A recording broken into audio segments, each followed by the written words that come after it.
محترم حضرات، معزز سامعین کرام، ویسے تو اللہ تعالیٰ نے بہت سارے انبیاء کرام کو دنیا میں اتارا. لگ بھگ 1.25 انبیاء کرام کو اللہ نے دنیا میں بھیجا، اور سارے انبیاء کرام کو اللہ نے ایک ہی پیغام دے کر کے بھیجا کہ اللہ ایک ہے، اس کے سوا کوئی عبادت کے لائق نہیں ہے. انہی میں سے ایک نبی ہیں حضرت ابراہیم علیہ السلام، جو بڑے ہی جلیل القدر نبی ہیں اور اللہ تعالیٰ کے بڑے ہی برگزیدہ بندے ہیں.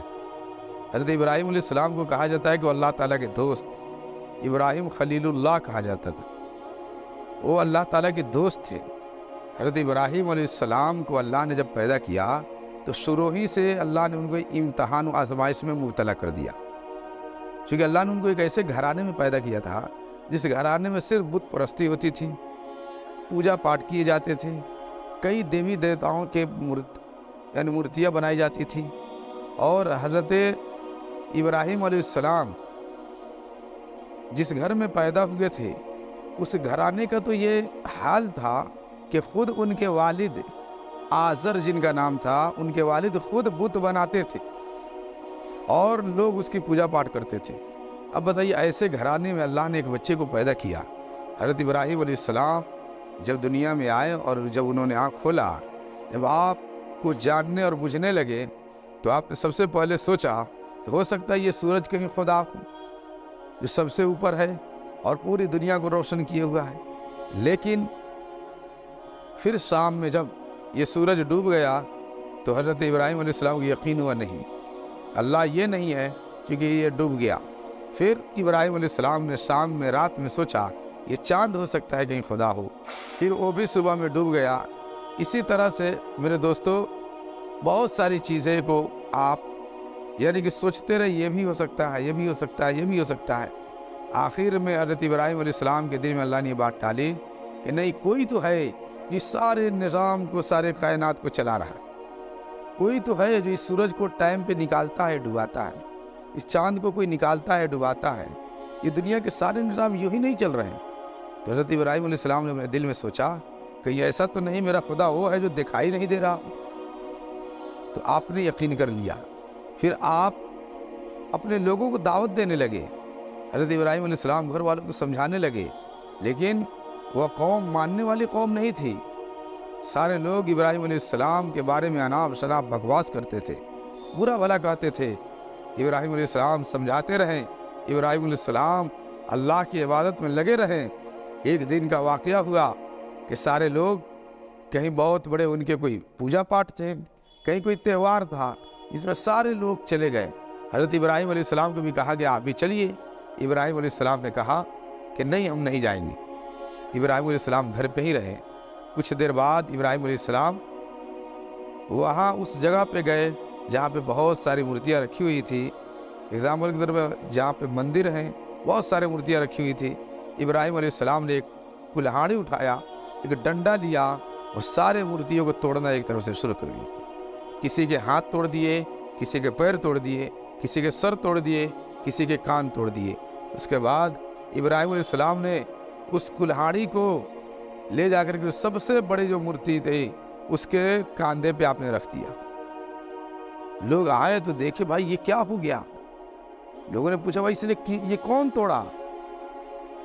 فوراً لوگ گئے اور ان کے والد صاحب سے کہے، آزر سے، کہ تمہارا ہی بیٹا ابراہیم نہیں گیا تھا، ہو سکتا ہے ابراہیم ہی تو نہیں توڑا ہے اس کو. جب وہ پوچھے جی ابراہیم یہ کس نے کیا، تو ابراہیم علیہ السلام نے کہا بھائی کلہاڑی تو بڑے مورتی کے پاس میں ہے، ہو سکتا ہے کسی بیچ کسی بات پہ انبن ہو گئی ہو، ان لوگوں کے آپس میں جھگڑے ہو گئے ہوں، بڑا والا بڑا ہے، طاقتور ہے، غصہ ہوا ہوگا، سب کو مار کے توڑ دیا ہوگا، اس میں کسی کو پتا. اب لوگوں نے کہا یہ تو بیوقوفی کی بات ہے، ارے وہ ہاتھ نہیں لا سکتا، وہ بول نہیں سکتا، وہ ڈنڈا نہیں چلا سکتا، کیسے توڑ دے گا؟ ابراہیم علیہ السلام نے کہا یا ابت لم تعبد ما لا يسمع ولا يبصر ولا يغني عنك شيئا. اے ابو جان، جب یہ بول نہیں سکتا، یہ سن نہیں سکتا، یہ چل نہیں سکتا، یہ دیکھ نہیں سکتا، اپنی مکھی تک نہیں بھگا سکتا، پھر اس کو کیوں خدا مانتے ہیں؟ پھر اس کو خدا مانتے کیوں ہے؟ یہ خدا کی قابل ہی نہیں ہے. اتنا سنتے ہی حاضر تیش میں آ گئے اور انہوں نے کہا اے بیٹے، اے ابراہیم اگر تو نے اپنی حرکت سے باز نہیں آیا تو یاد رکھو میں تمہیں سنگسار کر دوں گا، میں تمہیں گھر سے بے گھر کر دوں گا۔ حضرت ابراہیم علیہ السلام بڑے پرسکون ہو کر کے آپ نے کہا اے ابو جان اس میں کون سی بڑی بات ہے، میں تو اپنے مالک حقیقی کی تلاش کے لیے، میں اپنے رب کو راضی کرنے کے لیے میں گھر بار کیا یہ ساری جہاں چھوڑنے کو میں تیار ہوں۔ اور ابراہیم علیہ السلام نے کہا ابو جان میں آپ کے لیے مغفرت کی دعا کروں گا اور آپ کے لیے ہدایت کی دعا کروں گا کہ اللہ آپ کو ہدایت دے، اللہ آپ کی مغفرت کر دے، کیونکہ آپ میرے والد ہیں، آپ نے میرے پرورش کیا ہے۔ ابراہیم علیہ السلام گھر سے نکل گئے۔ میرے دوستو ابراہیم علیہ السلام دین حق کے لیے، اللہ کی رضا کے لیے گھر بار کو ٹھکرا دیا، پوری دنیا کی دولتوں کو چھوڑ دیا۔ ابراہیم علیہ السلام وہاں سے آگے بڑھے۔ ابراہیم علیہ السلام کا یہ بھی واقعہ بہت مشہور ہے کہ ان کے زمانے میں نمرود بادشاہ تھا، بڑا ظالم بادشاہ تھا۔ نمرود ابراہیم علیہ السلام کو بلوایا اور کہا اے ابراہیم تو کس خدا کا دعوت دیتا ہے، تو نے میرے مورتیوں کے ساتھ بے عزتی کیوں کیے، میرے خداؤں کی تو بے ادبی کیوں کرتا ہے؟ ابراہیم علیہ السلام نے کہا تم بھی اللہ کو مانو، اللہ کی عبادت کرو، اللہ تمہیں بھی معاف کر دے۔ نمرود بادشاہ ماننے کو تیار نہیں تھا، وہ کہا مجھے خدا مان لو۔ ابراہیم علیہ السلام نے کہا نہیں تم نہیں ہو سکتے ہو۔ وہ کہا تمہارا خدا کیا کرتا ہے؟ ابراہیم علیہ السلام نے کہا میرا خدا مارتا ہے، وہی جلاتا ہے اور وہی مارتا ہے۔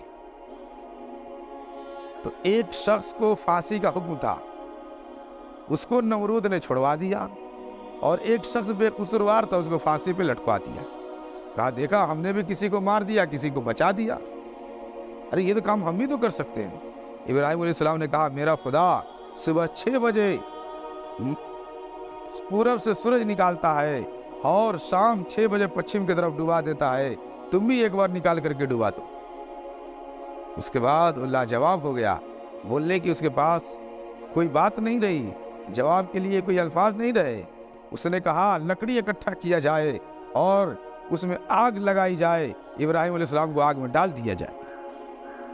گویا ابراہیم علیہ السلام کو اس نمرود بادشاہ، ظالم بادشاہ نے آگ میں ڈلوا دیا۔ میرے دوستو آگ کی صفت ہے جلانا، لیکن اللہ کا کرم تو دیکھیے، اگر آگ جلائے گی بھی تو کس کے حکم سے جلائے گی؟ اللہ کے حکم سے جلائے گی نا۔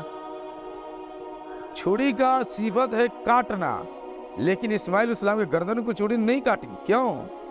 اللہ کا حکم نہیں تھا۔ آگ میں ابراہیم علیہ السلام کو ڈال دیا گیا۔ اللہ تعالیٰ نے آگ کو حکم دیا ہے آگ اتنی نہ ٹھنڈی ہو جا کہ میرے ابراہیم کو ٹھنڈی لگنے لگے، اور اتنی نہ گرم ہو جا کہ میرے ابراہیم گرم سے پریشان ہو جائے۔ وہ ایسا ہو گیا کہ ابراہیم علیہ السلام کو نیند آ گئی۔ میرے دوستو آگ کو اللہ تعالیٰ نے ابراہیم علیہ السلام کے لیے بالکل نرم بنا دیا، ٹھنڈا بنا دیا۔ ہر چیز اللہ کے حکم کی تابع ہے۔ اگر ہم اپنے آپ کو اللہ کے حکم کے مطابق بنا دیں گے اور اپنے آپ کو ڈھال دیں گے تو یاد رکھیں دنیا کی ساری چیزیں اللہ تعالیٰ ہم لوگوں کے لیے بنا دے گا، ہمارے حکم کے مطابق اللہ کر دے گا۔ تو میرے دوستو ابراہیم علیہ السلام کے واقعات کو جتنا بھی بتایا جائے کم ہے، وقت کے قلت کی وجہ سے میں اپنی باتوں کو اتنے ہی پہ ختم کرتا ہوں۔